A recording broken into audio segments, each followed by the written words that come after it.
Hello students, today class I will be discussing about the splitting of d orbitals in various geometries like tetrahedral and octahedral, and next class will discuss the square planar and linear TBP also.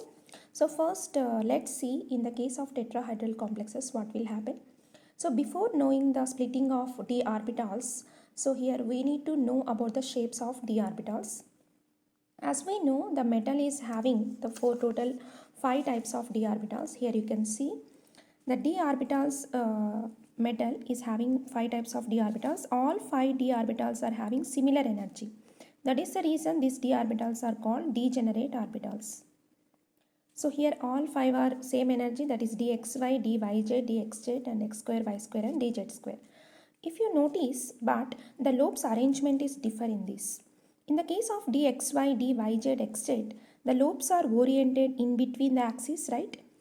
Here you see yz, so that's why name has given dyz, and xz, so the name has given dxz.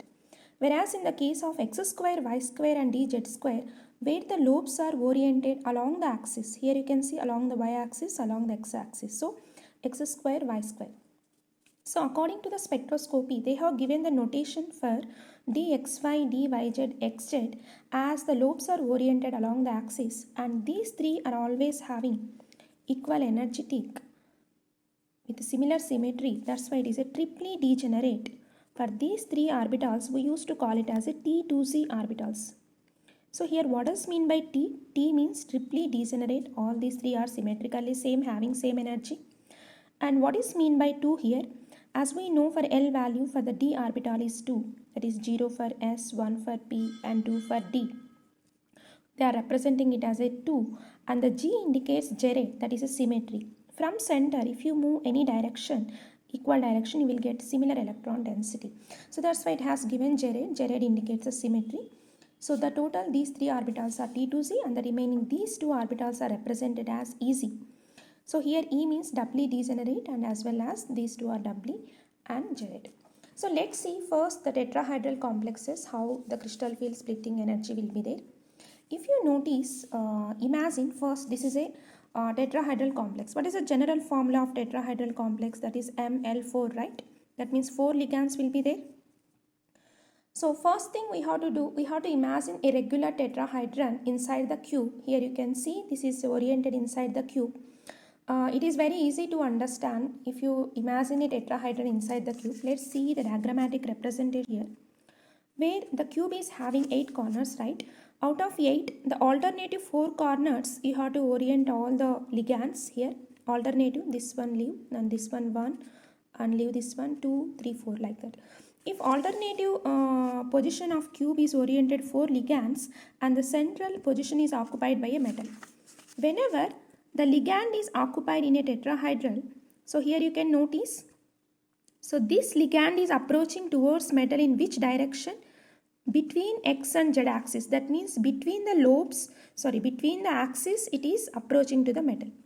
As we know, the ligand is also having outermost electrons. Ligand means that should have a capability to donate a pair of electrons, right?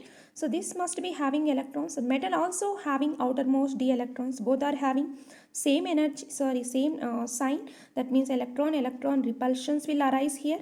So whenever ligand approaches, the lobes which are oriented in between the axis will get repelled and the energy rises. So let's see what are the d orbital lobes oriented in between the axis. As we know that T2Z orbital lobes are oriented in between the axis. So see here, these are dxy, dyz, dxz. These are T2Z orbitals where the lobes are oriented in between the axis. You see in the tetrahedron, ligand also approaching in between the axis, right? You could imagine this ligand is approaching in between xz, this is approaching in between xy. So that's why the d orbitals, whichever are oriented in between the axis, the energy rises, because here the ligand also approaching between the axis, there is a repulsions, and the energy of overall T2Z orbitals are rises. So here you see, this is a metal in its free state. In its free state, metal is having equal energetic degenerate 5 d orbitals. All d orbitals are having same energy, that's why it is a degenerate in the free state. Whenever ligand started approaching metal in the tetrahedral fashion, So what is happening? The ligand is going to create electric field, and that electric field is getting repelled with the metal outermost electrons. So the degeneracy will get lost. So these d orbitals are losing its degeneracy, and because here in presence of approaching of a ligands, so the energy rises here, the d orbital energy rises here, and also it loses degeneracy. It started splitting in two types. On the basis of what? On the basis of, because of the ligand field, the energy of d orbitals degeneracy is lost and it is getting separated, and here you will get minus 0.6 stabilization energy, and overall you will get it as a del T, that is a CFSE of tetrahedron.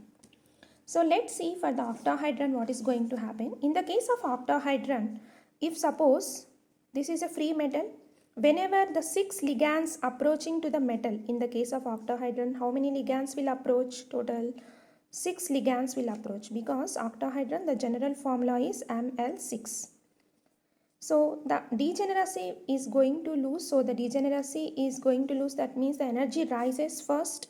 D orbital energy rises when approaches, ligand approaches, and after ligand approaches closer and closer, here what is happening? The degeneracy of d orbitals has lost, and here it is going to split into two types. Here also same, on the basis of what? Here it is going to split it on the basis of the ligand from which direction it is going to approach to the metal. Let's see for the octahedron complex. Imagine this is an octahedron complex. If you see the 3D pattern of octahedron, here you can see this is a 3D pattern of octahedron where the 6 ligands oriented and the corners of an octahedron, and all the corners are again oriented along the axis, right? You could notice this is a y-axis, this is z-axis and x-axis. And ligand also approaching along the axis. Ligand approaching along the axis, and also the d orbital lobes, whichever oriented along the axis, will get repelled maximum extent, right? So here you see which d orbitals are oriented along the axis.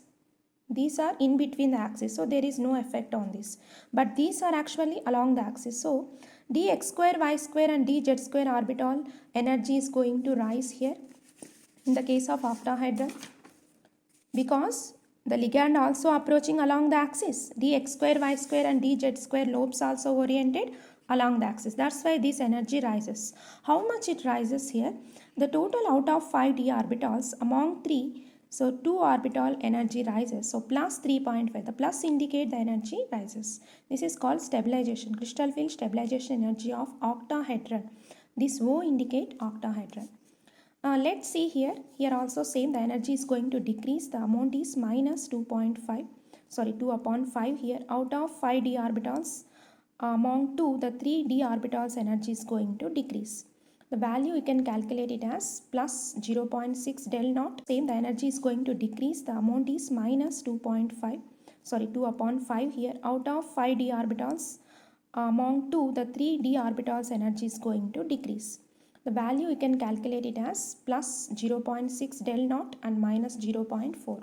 The overall this gap between T2Z and EZ can be represented as del naught octahedron. This is called octahedral crystal field stabilization energy. And you can notice one more thing also here. If you see the together the tetrahedron and octahedron crystal field diagrams, you can notice, observe one thing. The octahedral separation between T2Z and EZ will be larger than compared to the tetrahedron. Have you observed, right? There is a difference between these two. Why? Because octahedron is having total 6 ligands. At the same time it is approaching along the axis. There must be a greater interaction between ligand and metal. Here, whereas in the case of tetrahedron, it is only having 4 ligands. At the same time, the lobes ligand is approaching between the axis. There will be a less probability of getting repelled. Okay, so that's why the crystal field stabilization of octahedron is always greater than tetrahedron. So the relation between these octahedron tetrahedron can be represented as a formula, that is del T is represented it as a 4 upon 9 del octahedron. I hope you like this video. Please share or subscribe. Thank you for watching this video.